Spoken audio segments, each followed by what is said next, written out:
Oi pessoal, sejam muito bem-vindos a mais um vídeo aqui do canal e hoje eu vim dar um feedback para vocês a respeito da pitose de pálpebra que aconteceu no meu olho há exatamente 3 meses atrás. Hoje é dia 28 de fevereiro e você que estava aguardando para ver esse vídeo, então...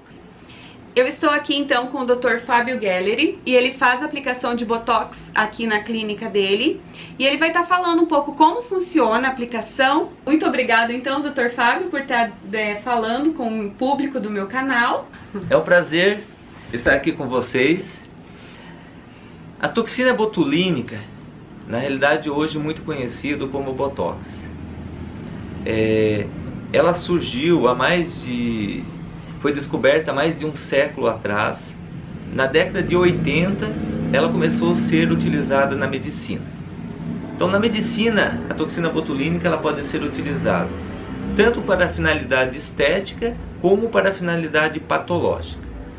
Dentro da finalidade patológica, a gente coloca algumas doenças dentro da oftalmologia, dentro da neurologia, os pacientes... Um exemplo, na dermatologia você pode utilizar a toxina que a gente utiliza bastante, paciente que tem suor excessivo das mãos, paciente que soa muito as axilas, paciente que soa muito a região dos pés, enfim, tem uma universidade de patologias que pode ser utilizada a toxina botulínica. Muitas vezes o paciente pede assim, doutor, mas eu tenho rugas nessa região perto do nariz. Os pacientes acabam ficando em dúvida entre a toxina botulínica e o preenchimento. Eles acham que é tudo a mesma coisa. Então, a toxina botulínica a gente utiliza ele em alguns pontos. Um exemplo, na região da testa, na região dos olhos, na região da boca. E o preenchimento, quando você já tem um vinco mais profundo, tipo essa região, nessa região, na região dos olhos, isso. Você pode utilizar o preenchimento, que você vai ver o resultado na hora. Muitas vezes o paciente ele sai daqui do consultório, ele me liga e fala, doutor, mas a minha testa não paralisou ainda. Então a toxina botulínica ela tem um tempo para fazer ação, que ela pode ser relativa de paciente para paciente. Mas normalmente a gente pede o retorno do paciente em torno de 14 até 21 dias, que é o período em que a toxina consegue paralisar a musculatura. Outra pergunta que os pacientes... doutor, mas o efeito é permanente, é definitivo? Não, a toxina botulínica ela tem um efeito que pode durar de 0, 4 até 8 meses, dependendo de cada paciente. Em mim já durou acho que uns 5, 6 meses. Isso, tem paciente que perde o efeito com 2 meses, tem paciente que perde com 3. Então isso tem, dentro da própria fisiologia do paciente, está relacionado ao tempo de durabilidade da toxina botulínica. Então, o senhor abordou então as indicações, e eu gostaria que o senhor falasse então a respeito das contraindicações, aonde não é indicado, então tá fazendo a aplicação. Isso.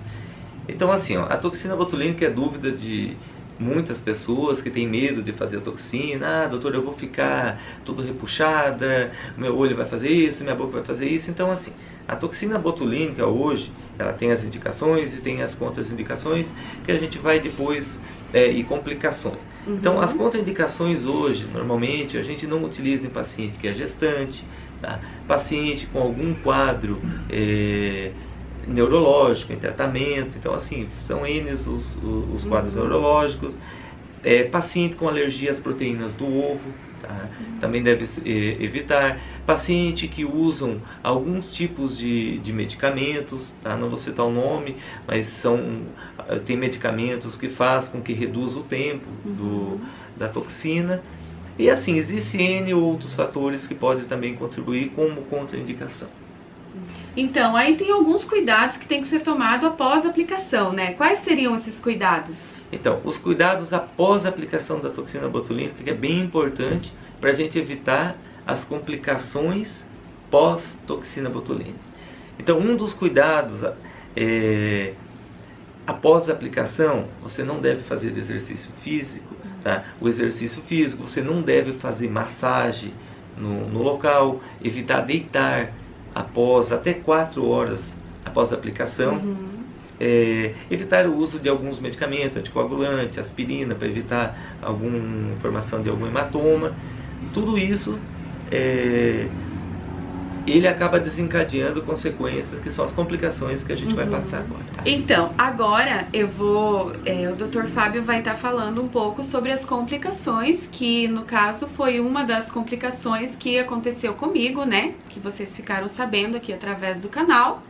Então o doutor vai estar explicando as complicações, então, as possíveis complicações. Inclusive, assim, nós chegamos à conclusão juntos, né, que tem pouca informação, né? Pouca informação a respeito das complicações, né? As pessoas sabem mais ou menos como funciona, para que serve, mas as complicações têm poucas informações. Então o doutor vai estar falando quais são as complicações decorrentes da aplicação da toxina botulínica, então. As complicações da toxina botulínica, a gente pode observar hematomas no local da aplicação, que são raros, então porque você está fazendo a introdução de uma agulha menor que seja, mas se ela fizer a transfixação de uma veinha, ele pode romper e ter sangramento no local. Tá? O tratamento é você fazer uma compressão, colocar um gelinho no local, que tudo resolve. Alguns pacientes encadeiam alergia no local da aplicação, também é transitório, depois volta ao normal. Cefaleia, alguns pacientes podem apresentar cefaleia também, mas é transitório. O paciente pode apresentar tipo um peso na região da face. Normalmente o paciente que não é acostumado, ele vai sentir um pouquinho de desconforto, mas isso volta normal. Dependendo da quantidade de toxina que você vai fazer, o paciente pode paralisar muito um lado do rosto, tá? Pode paralisar o lábio devido à migração que tem a toxina botulínica.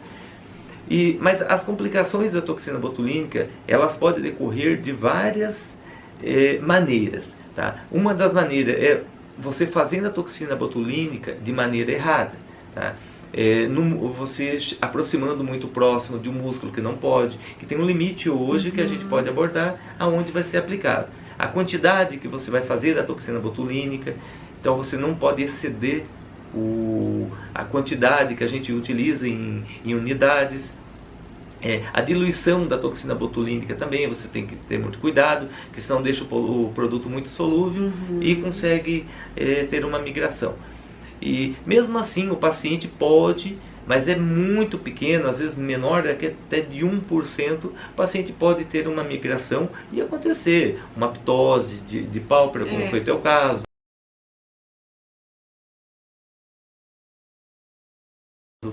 Paciente que utiliza para bruxismo, ter paralisia, às vezes até da mandíbula, do lábio, né, da asa nasal. Então, mas essas complicações, nada são definitivas. Tá? São complicações que são temporárias. Tem paciente que a complicação da ptose de pálpebra dura 7 dias, tem paciente que dura 4 semanas, tem paciente que dura 6 semanas, e alguns pacientes a ptose ela pode permanecer até um pouco antes do término do efeito da toxina botulínica. A complicação hoje, como você falou, é pouca coisa que a gente tem de recurso para tratamento de paciente com as complicações da toxina botulínica decorrente, vamos supor, de ptose palpebral. Hoje, se você for ler na literatura, nós temos a ajuda de alguns colírios com a finalidade de paralisar alguns músculos que não foram paralisados pela toxina botulínica. Isso faz com que você tenha um levantamento da pálpebra de 2 até 3 milímetros quando você utiliza. A utilização de radiofrequência, a utilização de eletroestimulação, que foi feito com você, a utilização de acupuntura, a utilização de alguns lasers vermelhos, tudo isso fazendo com que reduza o tempo da permanência, tá, dessa paralisação. A gente vê hoje a Jussara, ela teve uma ptose de um dos olhos dela, tá, hoje vai fazer 3 meses. Exatamente hoje, né? Então, praticamente o olho, acho que 98% Sim. hoje já praticamente... Eu vou chegar pertinho para vocês verem, ó. Praticamente, ó, o olho já voltou normal, força bem para cima, tenta, ó, a abertura ocular dela praticamente está normal. Então, assim, o efeito da ptose hoje da toxina botulínica, ele não é um efeito permanente, tá? Quando a toxina ela perde o efeito, a musculatura volta à função normal. Ainda bem, né, doutor? É verdade. Então, doutor, eu gostaria de agradecer a atenção inclusive toda a atenção que foi me dada, e isso não é só na frente do vídeo, tá? Quero te agradecer de verdade mesmo, tá? Toda a atenção que foi me dada, que foi muito, talvez tão mais importante que o tratamento, foi a atenção, sabe? E eu quero te agradecer mesmo, mesmo, mesmo. Eu que tenho que agradecer muito, porque você é uma pessoa que foi uma pessoa bem atenciosa. Acho que você correu bastante também atrás para ver os mecanismos, os meios de tratamento. Você viu que hoje são bem escassos. Sim, eu li muito, né? Mas não tinha muita coisa aqui, né? Então a gente buscou, até fez a viagem que eu te falei para os Estados Unidos, a gente procurou coisas novas. Enfim, a gente ficou restrito mesmo o que a gente tinha aqui. Mas graças a Deus. Graças a Deus. Tá aí com a testa lisinha. Certo, olha aí. Você tenha gostado desse vídeo, então qualquer dúvida, qualquer perguntinha pode deixar aqui abaixo, que à medida do possível eu vou estar respondendo vocês. Então, qualquer coisa eu peço um help aqui pro Dr. Fábio também, para estar então esclarecendo alguma dúvida que possa surgir